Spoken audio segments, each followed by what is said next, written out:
عن عبد الله بن عمرو رضي الله تعالى عنهما أن النبي صلى الله عليه وسلم قال: إذا زوال الدنيا أهون على الله من قتل رجل مسلم. رواه الترمذي والنسائي ووقفه بعضهم وهو الحسن. ورواه ابن ماجه عن البراء بن عازب رضي الله تعالى عنه.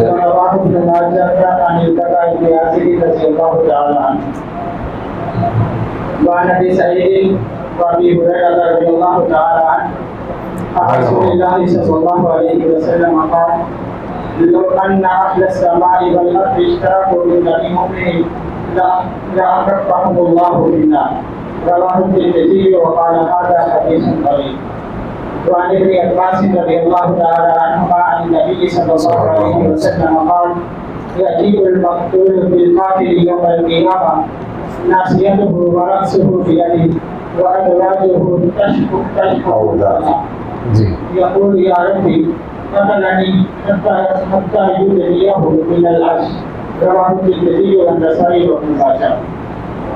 وعن ابي امامه بن سهل بن حنيف رضي الله تعالى عنه ان عثمان بن عفان اشرف يوم الدار فقال: انشدهم بالله اتعلمون ان رسول الله صلى الله عليه وسلم قال: لا يحل دم امرئ مسلم الا باحدى ثلاث: زنا بعد احسان او كفر بعد اسلام أو قتل نفس بغير حق فقتل به. فوالله ما زنيت في جاهلية ولا إسلام ولم تركت منذ بايعت رسول الله صلى الله عليه وسلم ولا قتلت النفس التي حرم الله فبما تقتلونني. رواه الترمذي والنسائي وابن ماجه وللدارمي لفظ الحديث. وعن ابي هريره وعن ابي الدرداء رضي الله تعالى عنه عن رسول الله صلى الله عليه وسلم قال: لا يزال المؤمن مؤمنا صالحا ما لم يصب دما حراما فاذا اصاب دما حراما دله. رواه ابو داود. وعنه رضي الله تعالى عنه عن رسول الله صلى الله عليه وسلم قال: كل ذنب عسى الله ان يغفره الا من مات مشركا او من يقتل مؤمنا متعمدا. رواه ابو داود. ورواه النسائي عن معاويه رضي الله تعالى عنه. وعن ابن عباس رضي الله تعالى عنهما قال: قال رسول الله صلى الله عليه وسلم: لا يقام الحدود في المساجد ولا يقال في البلد البالي. رواه الترمذي والدارمي. وعن ابي رمزه رضي الله تعالى عنه قال: اتيت رسول الله صلى الله عليه وسلم مع ابي فقال: من هذا الذي معك؟ قال: ابني. اشهد به. قال: اما انه لا يدني عليك ولا تدني عليك. رواه ابو داود والنسائي. وزاد في شرح السنه في قوله قال: دخلت مع ابي على رسول الله صلى الله عليه وسلم فراى ابي الذي بظهر رسول الله صلى الله عليه وسلم فقال: دعني اعالج الذي بظهري فاني كبير. فقال: انت رفيق والله كبير. وعن عمرو بن شعيب عن ابيه عن جده رضي الله تعالى عنه عن سراقه بن مالك رضي الله تعالى عنه قال: أتيت رسول الله صلى الله عليه وسلم يقيل المرأة من بنته ولا يقيل الابن من أبيه. رواه الترمذي وضعفه. وعن الحسن عن سمرة رضي الله تعالى عنه قال: قال رسول الله صلى الله عليه وسلم: من قتل عبده قتلناه ومن جلى عبده جلعناه. رواه الترمذي وابو داود وابن ماجه والدارمي. وزاد النسائي في رواية أخرى: ومن فساده فسيناه. وعن ابي بن شعيب عن ابيه عن جده رضي الله تعالى عنه أن رسول الله صلى الله عليه وسلم قال من قتل متعمدا دفن إلى أولياء المقتول فإن شاءوا قتلوا وإن شاءوا أخذوا الدية وهي 30 ألفا و30 جزاء و40 خليفة وما سأله عليه فهو له رواه الترمذي. وعن علي رضي الله تعالى عنه عن النبي صلى الله عليه وسلم قال المسلمون تتكافأ دماؤهم ويسعى بذمتهم أدناهم ويرد عليهم أقسامهم وهم يدون على من سواهم ألا لا يقتل مسلم بكافر ولا يؤهل في أهله رواه أبو داود والنسائي. ورواه ابن ماجه عن ابن عباس رضي الله تعالى عنهما. وعن ابي شريح الخزاعي رضي الله تعالى عنه قال سمعت رسول الله صلى الله عليه وسلم يقول من أصيب بدم أو خبل والخبل الجرم فهو بالخيار بين إحدى ثلاث فإن أراد الرابية فخذوا على يده بين أن يقتص أو يأخذ الأخذ فإن أخذ من ذلك شيئا ثم أدى بعد ذلك فله النار خالدا فيها مخلدا أبدا رواه الدارمي.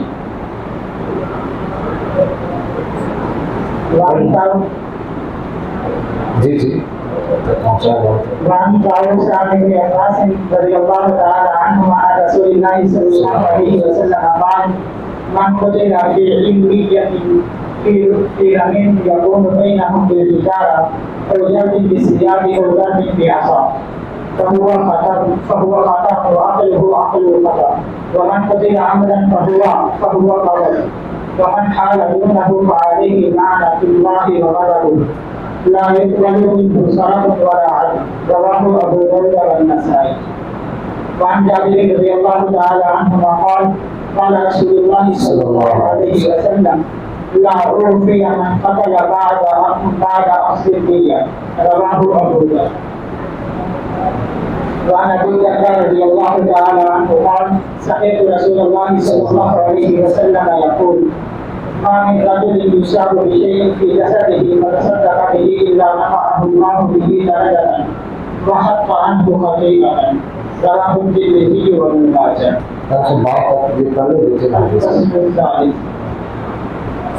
عن سعيد بن المسيب رضي الله تعالى عنه أن عمر عن سعيد بن المسيب أن عمر بن الخطاب رضي الله تعالى عنه قتل نفرا 5 أو 7 برجل واحد قتله قتل قيلة.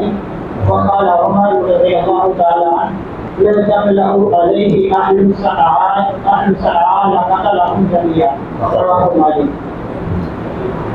لقتلتهم جميعا رواه مالك. أخبرنا البخاري عن ابن عمر رضي الله تعالى عنهما نحوه. وعن جندب رضي الله تعالى عنهما قال حدثني فلان أن رسول الله صلى الله عليه وسلم قال يجيء المقتول بقاتله يوم القيامة فيقول سل هذا فيما قتلني فيقول قتلته على ملك فلان قال كنتم تتقيها رواه النسائي. وعن ابي هريره رضي الله تعالى عنه قال رسول الله صلى الله عليه وسلم من أعان على قتل مؤمن شهر كلمة لقي الله مكتوبا بين أيديه عايش من رحمة الله رواه ابن ماجه.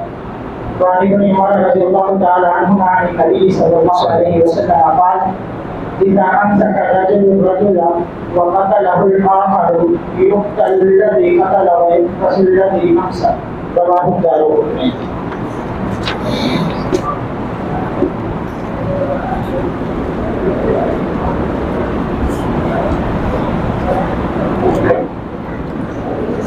بسم الله الرحمن الرحيم. اللهم صل على محمد النبي الأمي وعلى آله وسلم تسليما.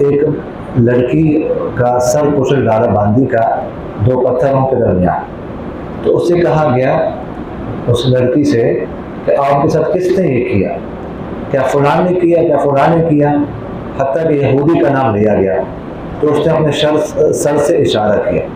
یہودی کو لایا گیا تو اس نے اعتراف کیا. تو آپ صلی اللہ علیہ وسلم نے حکم فرمایا تو اس کا سر کچلا گیا پتھروں کے ساتھ. اچھا جی، روایت آپ کے سامنے آ گئی کہ ایک باندی تھی یہودی نے جو ہے نا اس کا سر کچل ڈالا 2 پتھروں کے درمیان. تو زخم بھی تھی بہت زیادہ. اب وہ بول نہیں سکتی تھی کہ کس نے میرے ساتھ یہ کیا. تو اس کے سامنے نام لیے گئے، فلاں نے کیا، فلاں نے کیا، فلاں نے کیا. وہ ایسا کرتے تھے، نہیں. تو یہودی کا نام لے گا تو اس نے یوں کیا، ہاں اس نے کیا. تو آپ صلی اللہ علیہ وسلم نے اس کو بلایا اور جیسے اس نے کیا تو اس کے ساتھ کیا گیا. اب یہاں پر ایک مسئلہ ہے، یہ قتل بالمثقل جو ہے نا اس کا کیا ہوگا؟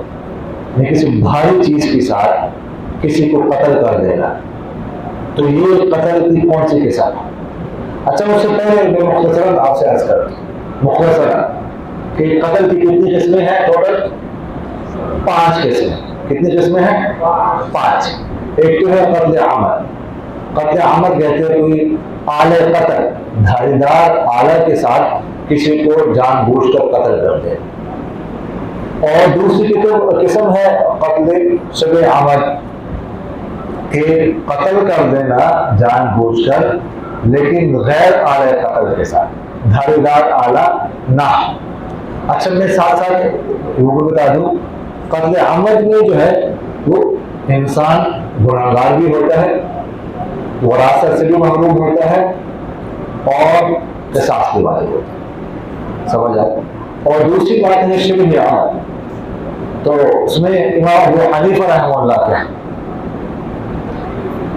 کے احناف کے ہاں قصاص نہیں، انسان گناہگار ہوتا ہے، وراثت سے محروم ہوتا ہے اور دیت ہوتی ہے جو عاقلہ ادا کرے.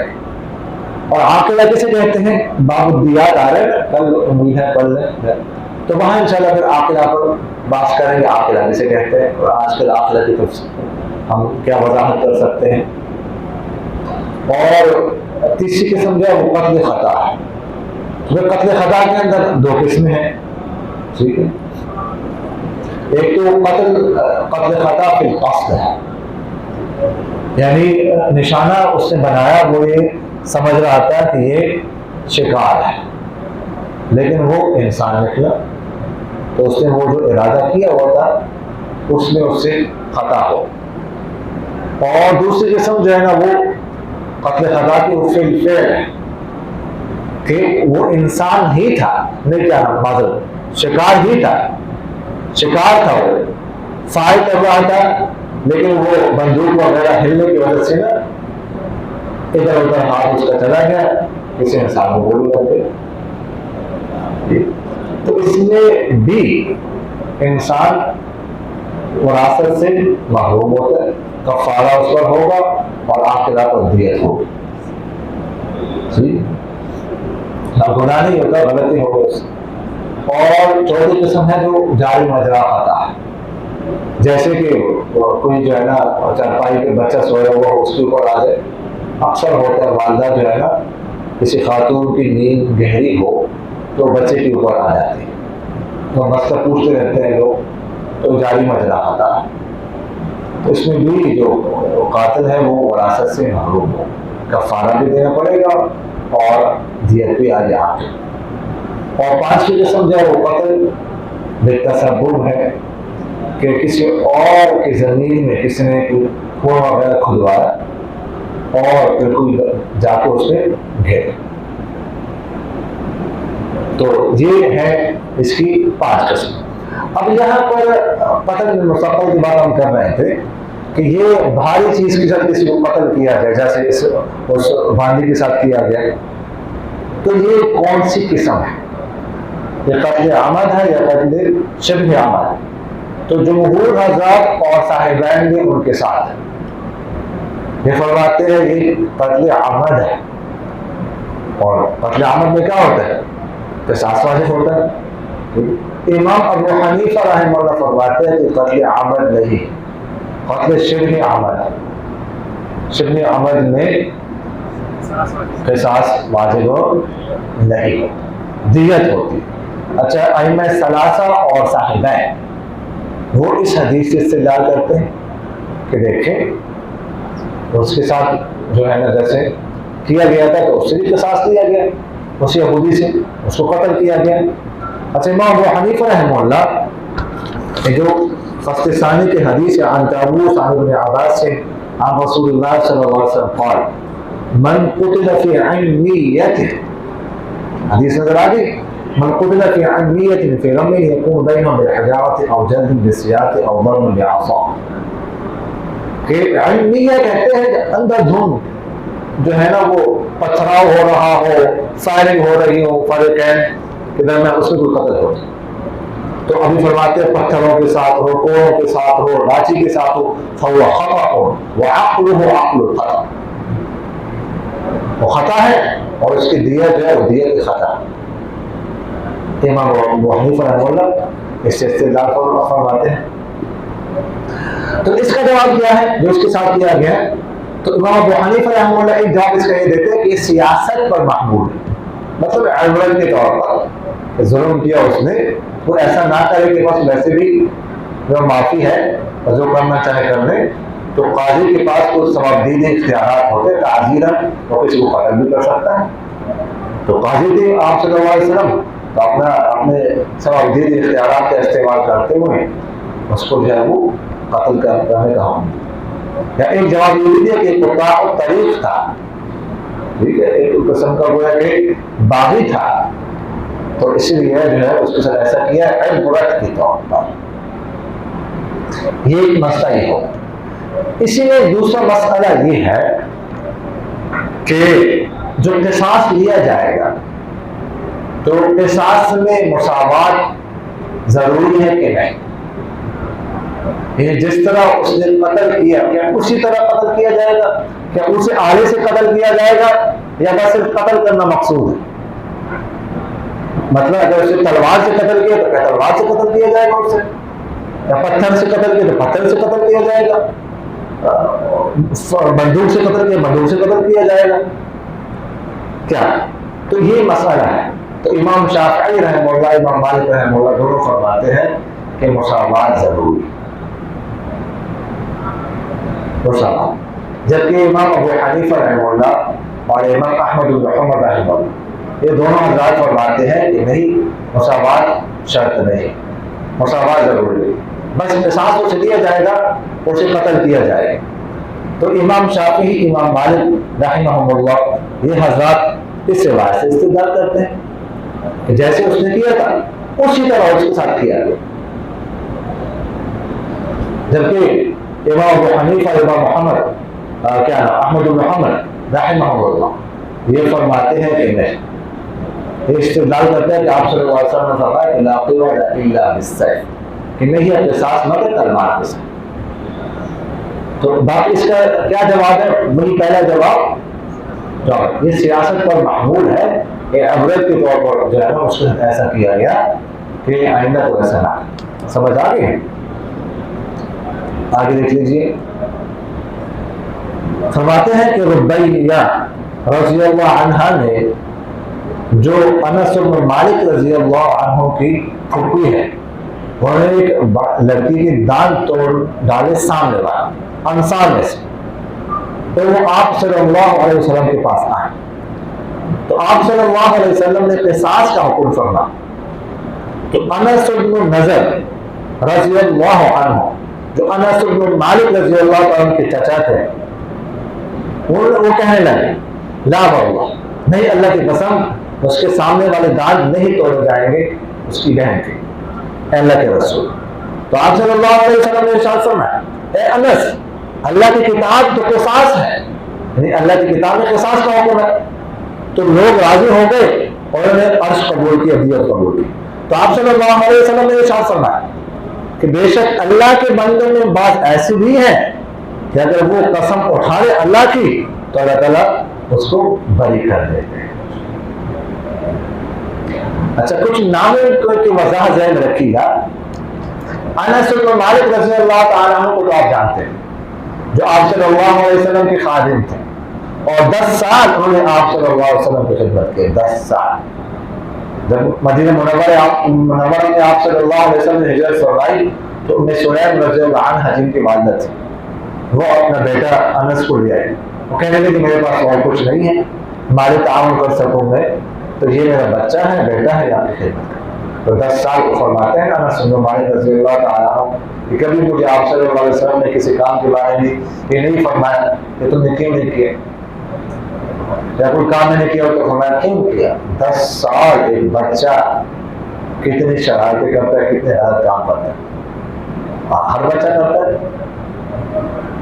ایک دفعہ آپ صلی اللہ علیہ وسلم کو بھیجا کسی کام کے لیے، باہر نکلے کھیلنے لگے، اور آپ صلی اللہ علیہ وسلم نے انتظار کرے کھیل، باہر نکلے اور کھیل، تو پیار کیا، غصہ نہیں کیا۔ تو خیر بہرحال ان کا نام بھی انس ہے، ان کے والد کا نام ہے مالک، اور ان کے چچا ہے ان کا نام بھی انس ہے، اور ان کے دادا کا نام ہے نضر۔ انس کے دادا کا نام کیا ہے؟ نضر، اور ربیہ ان کی پھوپھی ہے۔ تو اصل نام جو ہے نا انس بن مالک بن نضر، ٹھیک، اور ان کے چچا کا نام بھی انس ہے، تو وہ کیا ہو گئے؟ انس بن نضر۔ تو انس بن نضر ان کے چچا ہے، انس بن مالک یہ خود ہے، اور انس اور مالک کے بھائی، اور ان کی پھوپھی ہے ربیہ۔ سمجھ آ گئی؟ تو ربیہ رضی اللہ عنہا نے کسی خاتون کے سامنے والے دان توڑے تھے، تو لڑائی ہوئی، تو وہ لوگ آئے آپ صلی اللہ علیہ وسلم کے پاس۔ اب آپ صلی اللہ علیہ وسلم نے فیصلہ کرنا تھا کہ جیسے کیا ہے اسی طرح جو ہے وہ تو قصاص لیا جائے گا۔ تو انس بن نضر نے کہا، انس بن مالک نے نہیں، انس بن نضر رضی اللہ عنہ نے کہا لا واللہ، نہیں، اللہ کی قسم نہیں توڑے جائیں گے اس کے دانت، میرے بہن کے دانت نہیں توڑے جائیں گے۔ تو بھائی یہ ذہن میں رکھیے گا کہ انہوں نے یہ نہیں کہا کہ آپ صلی اللہ علیہ وسلم کے فرمان کا مقابلہ کیا کہ نہیں میں نہیں توڑنے دوں گا، نہیں، یہ مطلب نہیں تھا۔ مطلب یہ تھا کہ انشاءاللہ اللہ تعالیٰ ایسا نہیں کرنے دیں گے، اللہ تعالیٰ کو صورت نکالیں گے، میری بہن کو بچائیں گے، یہ مقصد تھا، یہ مقابلہ نہیں۔ تو جب انہوں نے یہ کہا، قسم اٹھائی، آپ صلی اللہ علیہ وسلم نے فرمایا یا انس کتاب اللہ اختصاص، کتاب اللہ اختصاص کہاں ہوا؟ تو وہ جو لوگ تھے، وہ جو دوسرا فريق تھا وہ راضی ہو کس پر؟ عرش پر۔ بس ٹھیک ہے، تمام لینا دیت لینی ہے تو بس ہم قصاص نہیں لیں۔ تو فرماتے ہیں کہ آپ صلی اللہ علیہ وسلم نے فرمایا ان من عباد اللہ من لو اقسم علی اللہ لأبرہ، کہ اللہ کے بندوں میں سے ایسے لوگ بھی ہیں تو اللہ کی قسم اگر اٹھائے تو اللہ ان کو بری کر دے، جیسے کس کو کیا؟ انس بن نضر کو کر دے۔ تو میں نے آپ سے عرض کیا نا یہ مقابلہ نہیں، مقابلہ نہیں کر رہے تھے۔ حضرت مولا کہاں سے تشریف لائے شاہ نواز صاحب دعوت خلقاتکم العالیہ، وہ کدھر ہے رجسٹر؟ رجسٹر ہے، کل سے حاضر لیں گے، سبق شروع ہوا کرے گا 9:35 پر، یعنی جو عشاء کی نماز ہے اس کو 35 منٹ بعد، ٹھیک ہے، حاضری ہوا کرے گی، 7واں گھنٹہ بھی حاضری ہوگی، اور اس کا جیسے باقی گھنٹوں کا جرمانہ آتا ہے اس کا بھی آئے گا۔ سمجھ آ گئی؟ تو یہ 7واں گھنٹہ شمار ہو۔ ہاں جی جی، اچھا ٹھیک، تشریف مفتی طیب صاحب تشریف لائیں، نہیں وہ دوسرے طیب کشمیری کی بات نہیں کر رہا، وہ ادھر جائیں تب جا کے نا طیب کشمیری ان کے رشتہ دار ان کی وہ ادھر کھڑے ہو کے جائیں گے۔ ہاں ان کی بات کر رہا ہوں، تو مجھے وہ ہنس کے ایسے کہیں چلے گئے. اچھا جی، یہ سمجھ آ گئی نا؟ آگے دیکھ لیجیے. اب وہ جو حیفہ سے روایت، وہ کہتے ہیں کہ میں نے علی کرم اللہ وجہہ سے پوچھا کہ آپ کے پاس کوئی چیز ہے قرآن کے علاوہ؟ تو انہوں نے فرمایا اس ذات کی قسم جس نے پھاڑا ہے دانے کو اور پیدا کیے جان، نہیں ہے ہمارے پاس کوئی چیز مگر جو قرآن ہے.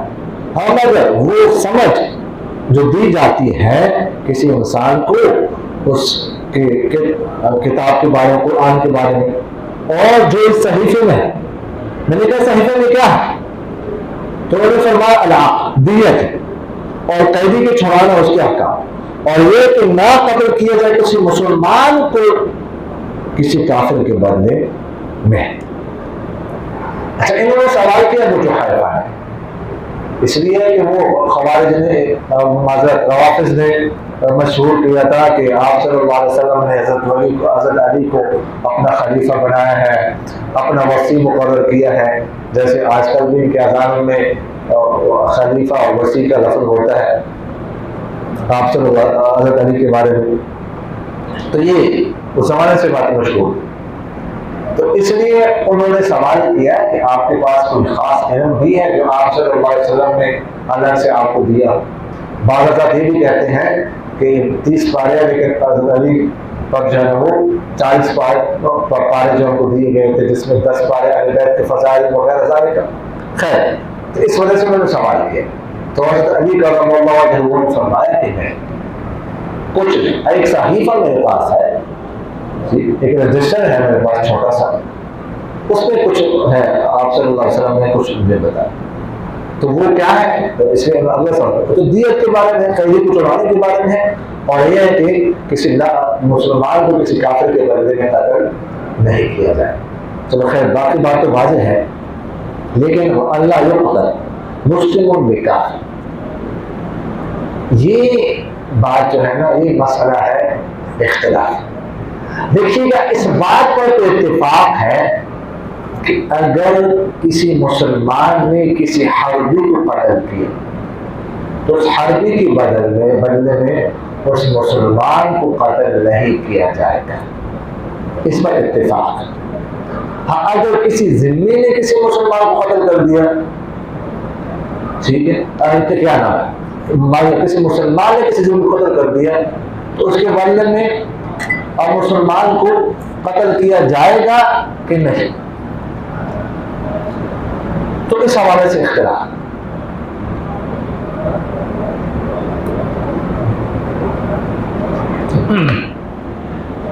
ائمہ ثلاثہ فرماتے ہیں کہ کوئی مسلمان ذمہ کو قتل کرے تو مسلمان کو قتل نہیں کیا جائے، جبکہ احناف فرماتے ہیں کہ ذمہ کے بدلے میں مسلمان کو قتل کیا جائے گا. ائمہ ثلاثہ اس سلسلہ تک اللہ یقتل مسلم بکافر ولا یقتل مسلم بکافر، کسی مسلمان کو کسی کافر کے بدلے میں قتل نہیں کیا جائے گا. بالکل واضح ہے، ان کے مسئلہ کی تائید اس سے ہو رہی ہے. احناف فرماتے ہیں عمومی جو نصوص ہیں اس سے استدلال کرتے ہیں، جس میں فرق الحر بالحر والعبد بالعبد وَكَتَبْنَا عَلَيْهِمْ فِيهَا أَنَّ النَّفْسَ بِالنَّفْسِ. وہاں پر مطلب جو ہے نا، نفس کے بدلے میں نفس کا ذکر. تو نفس جس طرح مسلمان ہے، نفس اس طرح ذمہ ہے، تو ذمہ کے بدلے میں مسلمان کو قتل کیا جائے. اور اسی طرح ایک روایت سے استدلال کرتے ہیں کہ ان رسول اللہ صلی اللہ علیہ وسلم قتل مسلما بمعاہد، ایک معاہد کے بدلے میں آپ صلی اللہ علیہ وسلم نے مسلمان کو قتل کیا تھا. سمجھ آیا؟ تو اس روایت کا کیا جواب ہے؟ تو احناف اس کا جواب یہ دیتے ہیں کہ یہاں پر بکافر سے مسلمان مراد عام کافر نہیں، بلکہ یہاں پر بکافر سے مسلمان حربی، کافر سے مراد حربی کافر، حربی کافر مراد ہے، ذمہ نہیں. ذمہ ہے تو اس کو قتل کیا جائے. حربی کے بارے میں ابھی ہم نے کہا ہے کہ حربی کو مسلمان قتل کرتا ہے، لیکن حربی کے بارے میں مسلمان کو قتل نہیں کیا جائے. اچھا آگے دیکھ لیجیے الفصل الثانی. عبداللہ بن عمر رضی اللہ عنہ سے روایت ہے کہ آپ صلی اللہ علیہ وسلم نے ارشاد فرمایا کہ دنیا کا ختم ہونا یہ زیادہ آسان ہے اللہ پر ایک مسلمان آدمی کو قتل کرنے سے. یعنی کہ کوئی مسلمان کو قتل کرتا ہے تو اگر ساری دنیا تباہ ہو جائے، ساری دنیا کی چیزیں ہلاک ہو جائے تو وہ آسان ان کا ختم، لیکن ایک مسلمان کو قتل کرنا ہی بڑا جو قتل نفسا بغیر نفس اور فساد فی الارض فکأنما قتل الناس جميعا. تو ایک مسلمان کو قتل کرنا گویا کہ تمام انسان، کل بھی عرض کر چکے ہم، اس کی وجہ سے فساد پیدا ہوتا ہے، فتنہ پیدا ہوتا ہے. تو فساد فتنہ جو ہے یہ جب پیدا ہو جائے تو پھر دنیا کا جو نظام ہے وہ سارا درہم برہم ہو جائے، پھر گویا کہ دنیا ختم ہو گئی. اچھا آگے دیکھ لیجیے.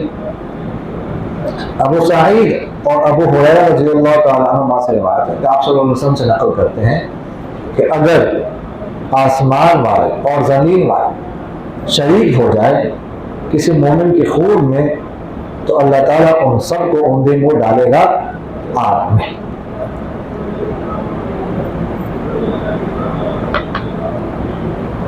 اگر پوری دنیا میں شریک ہو جائے تو سب کو سزا ملے. ٹھیک ہے جی. اچھا یہاں پر اقبہ سورہ سے مزید ہے. علامہ جوہری رحمہ اللہ فرماتے جو لغات کے امام، ان کی رائے ہے کہ اقبہ سورہ سے مزید ہے، اس کا معنی ہے لازمی معنی ہے، یعنی آگ میں گرنا. اور کبہ سورہ سے مجرد ہے، اس کا معنی ہوتا ہے گرانا.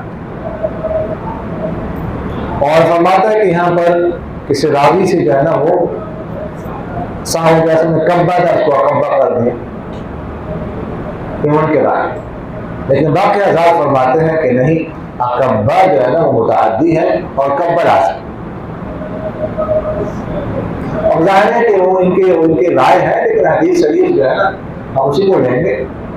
اتنے حضرات نقل کرنے والے ہیں اور حدیث کی جو زبان ہے وہ گرامر کے تابع نہیں ہے.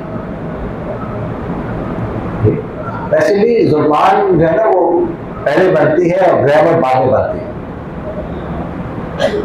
تو زبان وہ گرامر کے تابع نہیں ہوتی. گرامر زبان کے تابع بنائی جاتی ہے بعد. مثلا اردو ہے تو اس میں جب آخر میں یا آتی ہے تو وہ لفظ مؤنث ہوتا ہے عموماً، لیکن پانی مذکر ہے. اور اس طرح دہی مذکر ہے اصلا، اگرچہ اس کو مؤنث بولتے ہیں لیکن ہے مذکر. تو یہ گرامر ہے، یہاں پر گرامر نہیں چل رہی، زبان چل رہی. سمجھ آ؟ آگے دیکھ لیجیے. عبداللہ بن عباس رضی اللہ عنہ سے روایت ہے، آپ صلی اللہ علیہ وسلم سے نقل کرتے ہیں کہ مقتول لائے گا قاتل کو قیامت والے دن کہ اس کے پیشانی کے بالوں سے اس کو پکڑا ہوگا اپنے ہاتھ سے اور اس کے رگوں سے خون بہ رہا ہوگا. وہ کہہ گا اس نے مجھے قتل کیا، یہاں تک کہ اس کو قریب کر دے گا عرش کے. یعنی مقتول قاتل کو لائے. ناسیہ یہ جو یہاں کے بال ہو، پیشانی کے ادھر جو بال ہے نا ان کو ناسیہ کہا جاتا ہے. تو یہاں سے پکڑا ہوا اور دانت رگے، وہ رگے جو جن کو زبان میں کاٹنا ضروری ہوتا ہے. مانے آپ نے کہا تسنیہ وجان، ٹھیک ہے، تو رگا یہ تش خوبو شفا خوبو جو اپنا طرح سے بہ. تو دمن یہ تمیز ہے لیکن محور عن فاعل، ٹھیک ہے، یعنی دم و ہما یا دم و ہا، ٹھیک ہے نا. تو اصل میں کیا بن رہا تھا؟ فاعل کا، لیکن فاعلیت سے اس کو پھیر کر اس کو کیا بنا دیا گیا؟ تمیز بنا دیا. تو یہاں تک اس کے عرش کی قریب کر دیا. آگے دیکھ لیجیے.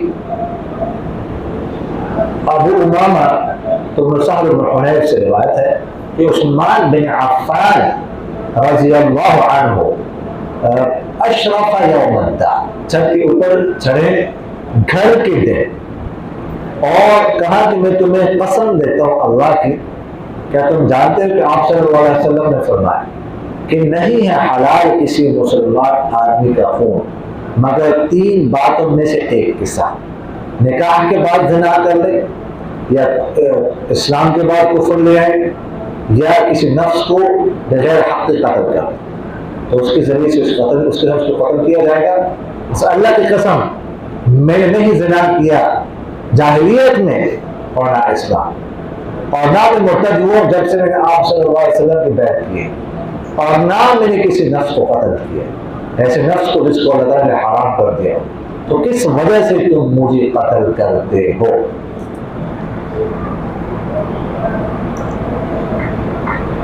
یہ عثمان رضی اللہ عنہ کے خلاف بغاوت شروع ہو گئی، لمبا واقعہ ہے، اب اس کو تفصیل میں تو نہیں جا سکتا۔ عبداللہ بن سبا نے بغاوت شروع کی، یہ تقریباً 28-29 ہجری میں شروع ہو کر ان کی شہادت تک چلتی ہے، 35 بلکہ 40 ہجری تک چلتی ہے۔ عبداللہ بن سبا یہودی تھا یمن میں، وہ مسلمان ہوا، مسلمان ہونے کے بعد وہ بڑا بزرگ بن گیا، مصلح بنا، صوفی بنا، لیکن وہ منافق تھا، اس کو غصہ تھا، یہودی کو یہاں سے نکالا گیا ہے نا، بنو قریظہ کو قتل کر دیا گیا 700 افراد کو، بنو نذیر کو یہاں سے جلا وطن کیا گیا، بنو قینقاع کو یہاں سے جب جلا وطن کیا گیا، تو اندر وہ غصہ تھا، تو وہ نکالنا چاہتا تھا۔ مدینہ منورہ میں آیا ہو، یہاں اس نے کوشش کی بنو امیہ اور بنو ہاشم کی جو پرانی عداوت تھی نا ان کو بھڑکانے کی نئی سرے سے، لیکن یہاں پر چونکہ صحابہ کی کثرت تھی تو یہاں پر اس کو کامیابی نہیں ملی۔ یہاں سے وہ گیا بصرہ میں، وہاں پر ایرانی اور عراقیوں کی جو پرانی عداوت تھی ان کو بھڑکانے کی کوشش کی۔ اچھا اس کے بعد دمشق میں بھی گیا، لیکن وہاں پر معاویہ رضی اللہ عنہ موجود تھے تو وہاں سے ان کو نکال دیا گیا۔ پھر قاہرہ مصر آیا، پھر یہاں سے اس کو بہت قوت ملی، یہاں سے اس نے ایک لشکر عظیم تیار کیا ہے، لمبا واقعہ ہے۔ پھر مدینہ پر انہوں نے حملہ کیا، وہاں پر بغاوت کی گئی، ٹھیک ہے، بغاوت کی گئی، لوگ آئے ادھر ادھر سے، کچھ اعتراضات تھے ان کے فضول قسم کے۔ عثمان رضی اللہ تعالیٰ عنہ جو جنگ بدر میں نہیں تھے، جنگ احد میں بھاگے تھے، بیعت رضوان میں نہیں تھے، بنو امیہ کو نوازتے ہیں۔ خیر ایک لمبی واقعہ ہے اور بات ہے، اس کا اس کے ساتھ اس کو خاص تعلق نہیں ہے۔ تو پھر عثمان رضی اللہ تعالیٰ کو معصور کر دیا گیا، گھر باہر نہیں نکل سکتا، خلیفہ ہے لیکن باہر نہیں نکل سکتا۔ اصل میں عثمان رضی اللہ تعالیٰ سادے مزاج کے مالک تھے، وہ چاہتے نہیں تھے، ان کی فورس تھی، پولیس تھی، فوج تھی ان کے پاس، ٹھیک ہے، تو لیکن وہ نہیں چاہتے تھے کہ میری وجہ سے مسلمانوں کا آپس میں جو ہے خون خرابہ قتل و غارت، یہ تھے سادے مزاج۔ تو جن دنوں محصور تھے گھر کے اندر، ان دنوں کی بات کہ ایک دفعہ چھت کے اوپر چڑھ کر ان سے خطاب کرنے لگے کہ تم کیوں مجھے قتل کرتے، میرے قتل کے در پہ کیوں ہے، میں نے کیا کیا ہے؟ کسی کو قتل کرتے تو ان 3 باتوں میں سے کسی ایک بات کی وجہ سے قتل کرتے، یا کوئی نکاح کے بعد شادی شدہ ہو اور وہ بدفعلی کرے، ٹھیک ہے، یا کوئی کسی کو قتل کرے، یا کوئی مرتد ہو جائے۔ تو میں نے بدفعلی زمانہ جاہلیت میں نہیں کی، اسلام میں تو دور کی بات ہے، اور اب بڑھاپے میں تو کیوں قتل کرتے ہیں؟ تو یہ اس کی طرف جائے یوم دار، چونکہ وہ گھر میں محصور تھے، دار میں محصور تھے، تو ان دنوں یعنی ان دنوں کی بات ہے۔ تو یوم دار کی سمجھ آ گئی؟ جی آگے دیکھ لیجیے۔ ابو الدرداء رضی اللہ تعالیٰ عنہ آپ صلی اللہ علیہ وسلم سے نقل کرتے ہیں، فرماتے ہیں کہ مومن رہتا ہے ہمیشہ معلقا، نیکیوں میں سبقت کرنے والا نیک، جب تک وہ کسی حرام خون کا ارتکاب نہیں کرتا، جب کسی حرام خون کا ارتکاب کرتا ہے بلّہ، تو وہ سست ہو جاتا ہے، یعنی معلق اخلاق سے آگے بڑھا سبقت کرتے رہتا، تو نیکیوں میں نیک کاموں میں سبقت کرتا رہتا ہے، آگے بڑھتا رہتا ہے۔ اللہ تعالیٰ اس کو توفیق دیتے ہیں، دیتے رہے جب تک وہ کسی حرام خون کا ارتکاب نہ کرے۔ جب وہ کہتے ہیں بلّہ، تو اب اس کی جو رفتار تھی وہ کیا ہو جاتی ہے؟ سست ہو جاتی ہے، اس کی نحوست کی وجہ سے۔ آگے دیکھ لیجیے، انہیں سے روایت ہے آپ صلی اللہ علیہ وسلم سے نقل کرتے ہیں کہ ہر گناہ امید ہے اللہ تعالیٰ اسے معاف کر دے،